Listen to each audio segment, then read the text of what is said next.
이제는 말로 아니라 행동할 때가 되었습니다. 제주에 주재하고 있는 일본 청영사를 초치하고 일본 대사와의 면담을 통해 강력한 항의 의사를 전달하겠습니다. 우리의 삶의 터전인 청정 제주바다와 우리 국민의 안전을 위협하는 일본 정부의 해양 방류 결정을 규탄하며 조속히 철회해야 한다. 철회하라! 철회하라! 취소하라! 우리는 바다가 오염되는 걸 원치 않는다! 않는다!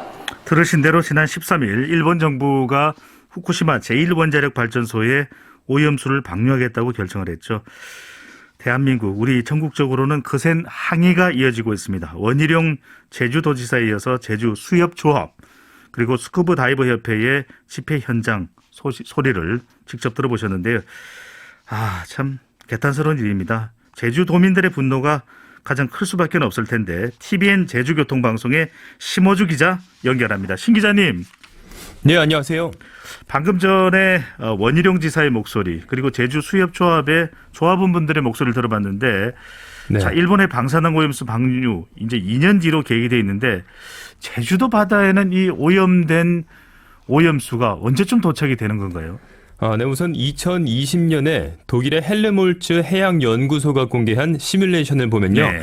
일본에서 방류가 시작되고 200일, 그러니까 약 7개월 후에는 오염수가 제주도 근해에 도달하는 것으로 나타났습니다. 네, 그렇다면은 계산해 보면 2023년 2년 뒤 여름이라는 얘기인데 이게 네. 여름에는 또 관광객들이 참 많습니다. 우리 제주도에. 가장 많을 때죠. 근데 이게 제주 곳곳에서 규탄할 수밖에 없네요. 예, 우선 일본의 결정이 이루어진 다음 날, 이 14일에 문재인 대통령이 네. 국제해양재판소 제소 검토를 지시하고 주한 일본 대사에게 이 방류에 대한 우려 입장을 전달했었죠. 네. 그 이후에 특히 이 해안가와 붙어 있는 각 지자체, 어업단체 등 이 강한 반발의 모습을 보이고 있습니다. 제주도 또한 똑같고요. 네. 우선 원희룡 제주도지사는 일본의 결정이 일어난 직후 지난 13일 오후 2시에 기자회견을 열고 강력하게 대응하겠다라는 뜻을 시사했었는데요. 네. 원 지사는 제주를 비롯한 부산, 경남, 울산, 전남까지 5개 지자체가 오염수 저지 대책위를 구성해서 강력한 대응을 시사하기도 했습니다. 제주 주재 일본 총영사를 초치해서 오염수 방류 결정 철회를 요구하기도 했고요. 제주도 의회 또한 오염수 해양 방류 결정에 반대하는 결의문을 채택하기도 했습니다. 네.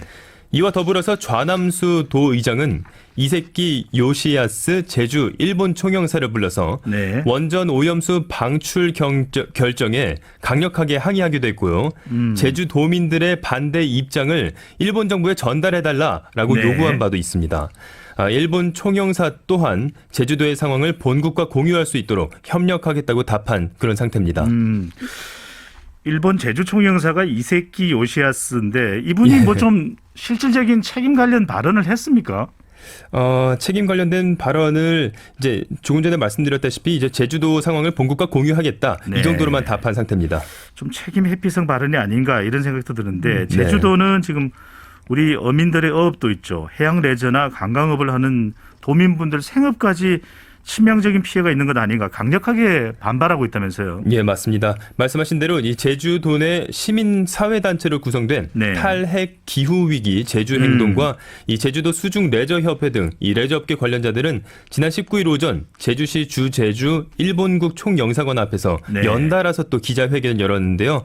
청정 제주바다와 도민, 나아가서 이 대한민국의 국민 안전을 위협하는 일본 정부의 방사능 오염수 방류 결정을 강력하게 규탄한다며 목소리를 높이기도 했습니다. 네. 또 참석 단체들은 일본의 결정으로 인해서 어업과 수산업, 직접 피해는 물론 수산물 소비 급감으로 수산업계가 괴멸적 피해를 입을 수밖에 없다며 네. 강력한 대응을 하기도 했습니다. 도민들의 목소리는 어떻습니까? 실제 이제 생업과 관련된 부분들도 치명적인 영향을 받겠지만 제주도 그럼 우리가 사실 청정 해역이 유명한 거 아닙니까? 전 세계적으로. 그렇죠. 근데 도민들도 반응은 상당히 격앙돼 있을 것 같은데 어떻습니까? 특히 이제 해안가 주변에 계시는 분들이 이제 더 격양된 목소리를 보이고 있는데요. 아하. 일반적으로 이제 해안가에 계신 분들은 어업을 중심으로 활동하는 분들이 많으시기 때문에 네. 뭐 지난 16일에도 뭐 해녀협회라든지 어선 관련된 협의회 70여 명이 또 일본국 총영사관 앞에서 집회를 열고 이 철회를 방류 결정 철회를 또 촉구하기도 했습니다. 네. 가수 이효리 씨도 제주도에 산다고 그러는데 극도로 반발하지 않을까 생각도 들고요. 자, 모든 제주도민이 아마 그럴 겁니다. 그럼요. 며칠 간격으로 도청 도의회를 비롯해서 예. 관련 단체에서도 계속 반발을 하고 있는데 네. 자, 제주도민분들도 격앙돼 있습니다. 우리 국민들도 격분하고 있습니다. 네. 정부가 좀 더 적극적으로 대응하도록 주문을 할 필요가 있을 것 같은데요. 예, 맞습니다. 원전 오염수 해양 방류는 뭐 다른 지역도 그렇겠지만 도내 수산업, 뭐 제주 경제에도 치명적일 뿐만 아니라 네. 전 세계 해양 생태계에 이 환경적인 피해를 가져올 수 있는 국제적인 이슈거든요. 그래서 이제 국제 기구를 포함한 관련 국가 전문가들의 이 선제적인 대응 방안 마련이 시급하다 이렇게 네. 볼 수 있겠습니다. 이게 단순하지가 않은 게요. 자칫 이렇게 2023년 여름 오염수가 제주도로 돌아온다 그러면 그렇게 생각하시는 분들도 있을 것 같아요. 그 제주도 안전한가? 가서 수영하고 해도 괜찮을까? 이런 생각 가질 수밖에 없지 않겠습니까? 그렇죠. 그런 심리적인 부분 때문에 경제에 굉장한 큰 타격을 줄 수 있는 겁니다. 네. 자, 우리 격분하는 것도 필요합니다. 하지만 체계적으로 잘 대응해서 일본의 만행을 좀 꺾을 수 있는 그런 방안이 나오면 좋겠습니다. 네. TVN 제주교통방송 심호주 기자와 이야기 나눠봤습니다. 오늘 말씀 감사합니다. 네, 고맙습니다. 네, 이어서 일본의 후쿠시마 원전 오염수 방류 문제 아주 심각합니다. 오늘 또 지구의 날이기도 합니다. 환경운동의 개척자이시죠. 환경재단 최열 이사장님 연결합니다. 최 이사장님. 네, 안녕하세요. 네. 최열입니다. 네. 단도직입적으로 여쭤봅니다. 일본 오염수 네. 어떻게 생각이 드십니까? 뭐, 오염수는 어쨌든 전 세계적인 여론이 형성되는 게 일단 제일 중요하다고 보고요. 네. 그 오염수를 방류하는 이유는 그것을 다 처리하면 천문학적인 비용이 드니까 가장 돈이 안 드는 편한 방법으로 그냥 바다에 방류하는 거거든요. 네. 그러면 그 바다에 방류하면은 바다 자체에 방사능 물질이 미량이라고 해도 그것이 먹이 사슬을 통해서 계속 늘어나거든요. 네. 그렇게 해서 이제 우리가 거기서 생산되는 뭐 고기라든지 해조류 같은 걸 먹으면은 결국은 암이라든지 아니면 네. 이제 다음 세대에 기형하러 나올 가능성이 있기 때문에 하하. 어떤 형태든지 이건 막아야 됩니다. 그러니까 네. 자연 방사능은 우리 인간이 원래 노출되어 있기 때문에 그게 크게 문제가 안 되는데 인간 방사능 물질은 그것이 축적이 되는 게 문제거든요. 네. 그래서 미나마타병이나 뭐 이따이병 이런 게 전부 다 양은 굉장히 미량이지만 그것이 먹이 사슬을 통해서 우리 인간이 네. 계속 먹음으로써 당사자에게 큰 피해를 가져오고 또 기형아로 큰 피해를 가져온 게 벌써 한 5, 60년 전에 나타난 하나의 사례죠. 네. 네. 이런 방사능의 재앙은 뭐 체르노빌 비롯해서 여러 곳에서 우리가 확인할 수 있었는데 이사장님, 네네. 근데 궁금한 게 이 네. 정도로 심각하면 일본 환경단체가 결사적으로 나서야 되는 거 아닙니까? 그러니까 이제 가장 중요한 거는 그 나라의 이제 환경 문제는 네. 그 나라 국민들의 수준에 결국은 이제 정비례 한다고 보거든요. 그런데 이제 일본이 후쿠시마 사고 난 뒤 10년 동안에 그 부분에 대해서 그래도 그 전보다는 좀 활발하게 활동을 했지만 네. 결국은 일본의 그 환경 단체나 시민이 우리나라 같이 이렇게 역동적이지 못합니다. 우리는 뭐 아주 무슨 문제가 생기면은 뭐 몇만 명, 몇십만 명, 뭐 100만 명 이렇게 모여가지고 네. 집회도 하고 그러는데 일본은 제가 자주 가보지만 아주 철석에 갇힌 나라입니다. 그런 면에서 저는 일본 사람들만으로는 안 되고요. 일본에서도 물론 이 문제에 대해서 관심을 가지고 적극적으로 활동하는 환경단체도 있어요. 네. 그래서 이제 그런 단체는 이제 우리나라든지 외국에 있는 그런 단체하고 계속 연대하기를 원합니다.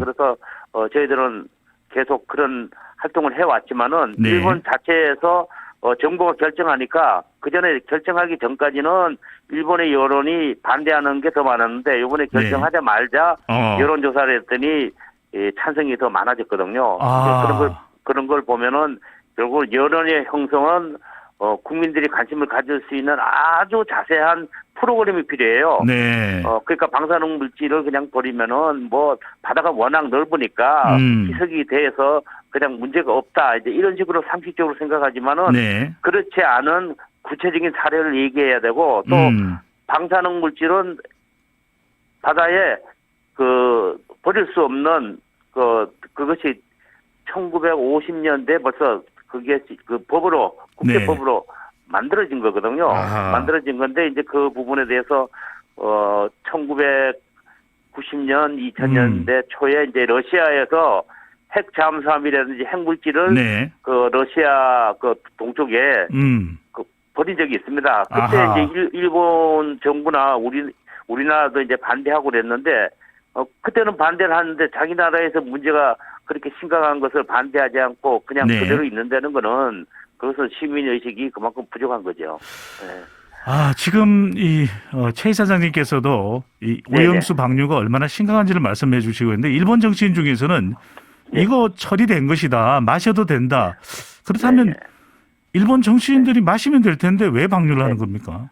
네, 조금 전에도 말씀드렸지만은 그것을 처리하는데 비용이 천문학적으로 듭니다. 아하. 네, 제가 이제 처음에 그 처리하는데 1톤당 네. 1톤이라는 게 가로 세로 높이가 1m인 것을 1톤이라고 그러잖아요. 네네. 그 1톤을 처리하는데 이제 프랑스 기술진에다가 이제 의뢰를 했어요. 이게 네. 어느 정도 드느냐. 그랬더니 저 기억으로는 그때 100만 원 이상 든다 그랬어요. 100만 원. 그러니까 100만 원 이상 드는데 그게 지금 어마어마한 양이 나왔는데 그걸 네. 처리하려면 얼마나 돈이 많이 들겠습니까? 그러니까 이제 그 사람들은 아주 간이 처리를 해서 결국은 이제 방류한다는 거거든요. 네. 그러니까 결국은 아주 쉽게 말씀드리면 이익을 중시하기 때문에 생명을 가벼이 여기는 거예요. 생명이 중요하다 그러면은 철저하게 처리해서 방류를 하든지 아니면은 거기 있는 탱크에다가 상당 시간 보존을 해서 네. 자연적으로 그게 분해가 될 수 있는 때까지 아하. 기다려야 되지. 그것을 그냥 바다에 방류하는 그 방법 자체가 가장 안 좋은 방법입니다. 네. 이사장님, 근데 국제 원자력 기구는 이런 일본의 원자력 기구라는 것은요. 네. 원자력 기구는 원자력 발전소가 가동되는 것을 전제로 해서 만들어진 기구이기 때문에 아하. 그 사람들은 반대할 수가 없어요. 원자력 발전소에 관계돼서 거기서 그거 하는 건데 원자력 발전소의 안전의 문제에 대한 것은 관심이 있지만 네. 이런 문제가 생긴 것을 가지고 그 사람들이 철저하게 처리하라 이런 건 얘기할 수 있는 정도의 수준이 아닙니다. 그렇다면 우리가 이 지구 환경 하면은 또 생각나는 국제단체가 그린피스인데 네네. 그린피스가 좀 더 강력하게 일본 정부에 요구를 해야 되지 않을까요? 그린피스도 하고 있지만 네. 그린피스 한 단체가 한다 그래서 그것이 해결될 수 있는 건 아니고요. 아하. 그린피스도 하나의 환경 단체거든요. 네네. 그린피스도 있고 또 지구의 프렌드 오브 어스라는 그 세계적인 환경 단체가 있습니다. 네. 한국 지부가 이제 환경운동연합이에요. 한국의 환경운동연합. 그게 이제 국내에서도 제일 크고 아시아에서 제일 큰 환경 단체인데 네네. 거기서 한다 그래가지고 우리 국민 전체가 또 움직이는 것도 아니거든요. 그래서 저는 결국은 환경단체도 적극적으로 노력을 해야 되지만은 네. 시민들이 적극적으로 참여하지 않으면 안 됩니다. 아하. 그래서 저는 환경 문제는 국민들의 의식 수준, 네네. 국민의 실천, 행동 그거하고 정비돼야 하는 거지. 그거는 환경단체가 하니까 우리는 그냥 기다리자. 이런 식으로 하면 환경 문제 해결 안 되고요. 네. 그래서 영국 같은 경우에는 내셔널 트러스트라는 단체가 있어요. 네네. 거기는 환경을 이제 보존하고 유산 같은 것을 잘 보존하는 단체인데 거기 회원이 250만 명입니다. 영국이 인구가 6천만 명인데 네네. 250만이잖아요. 와. 그러니까 그런 정도의 수준을 가지는 거예요. 예를 들어서 철새, 갯벌을 보존하는 단체 거기도 회원이 65만 명이에요. 네. 예. 근데 우리나라에서 제일 큰 환경운동연합의 회원이 지금 매달 회비내는 사람이 3만 명밖에 안 되거든요. 아이고, 네. 예. 그러니까 선거 때 말로는 환경 그러지만 실제로 계속 뭘 건설하자는 것밖에 더 있습니까? 네. 지금도 가독소를 건설하자, 뭘 하자. 그 건설하는데 얼마나 많은 온실가스가 나오고 환경이 훼손됩니까? 네. 예? 그러니까 그러한 부분을 충분히 검토해서 결정할 수 있어야 되는데 아직도 우리는 건설한다 그러면 그쪽에다 표를 던지거든요. 그러니까 시소를 말하면은 시소가 한쪽이 올라가면 한쪽이 내려가게 돼 있잖아요. 알겠습니다. 그런데 환경도 살리고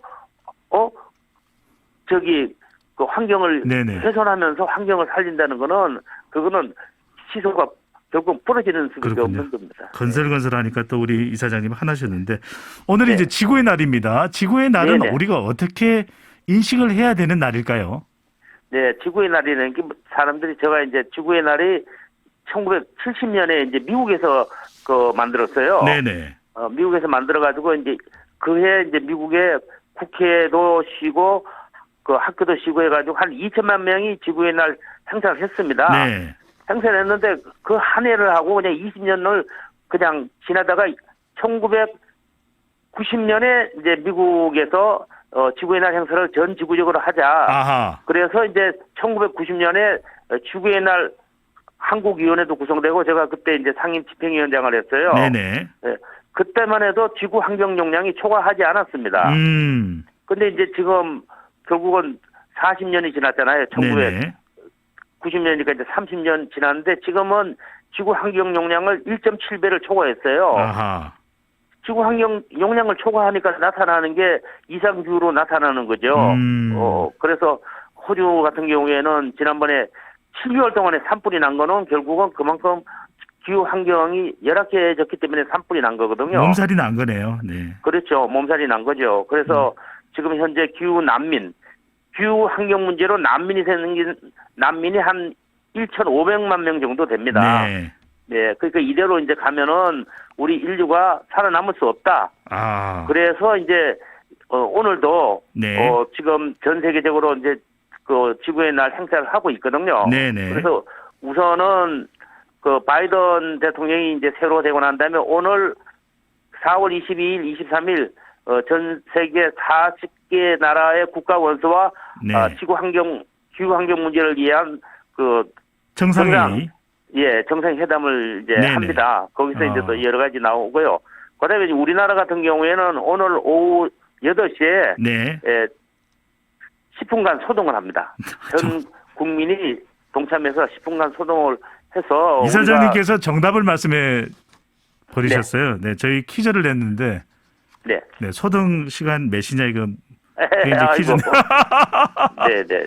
네, 자, 네. 그동안 쭉 네. 환경연합을 통해서 운동을 해오셨는데 환경재단, 네, 환경운동연합도 제가 이제 만들었고 환경재단도 지금 활동하고 있죠. 네. 네. 재단이 앞으로 계획은 어떻고 환경재단과 함께하고 싶은 시민분들은 어떻게 하면 될까요? 저는 아시아가 굉장히 중요하다고 생각합니다. 네. 지구 전체 인구의 절반 이상이 아시아에 살고 있고요. 네. 또 아시아는 굉장히 빠르게 고도 성장을 하고 있거든요. 근데 그 고도 성장이 환경을 지키면서 고도 성장을 해야 되는데 환경을 파괴하면서 고도 성장을 하면은 결국은 지구 환경은 더 나빠지는 거죠. 네. 그래서 이제 저희 환경재단이 아시아의 환경을 지키는 그린 허브가 되자. 네. 이런 식으로 해서 지금 활동을 하고 있습니다. 알겠습니다. 그래서 네네. 그리고 저희 이제 국내적으로는 환경 문제 해결하는데 가장 그래도 사람에게 감동을 주는 것은 저는 영화라고 생각합니다. 네. 그래서 환경 영화를 통해서 사람의 마음을 움직여서 결국은 좋은 환경을 만들자. 네. 그런데 지금 이제 코로나 국면이기 때문에 저희들이 영화관에서도 영화 상영을 하지만은 금년부터는 MBC와 같이 환경 영화제를 해서 이제는 알겠습니다. TV를 통해서 볼 수 있도록 했습니다. 네, 이사장님 말씀은 오늘 여기까지 듣도록 하겠습니다. 오늘 말씀 감사합니다. 네.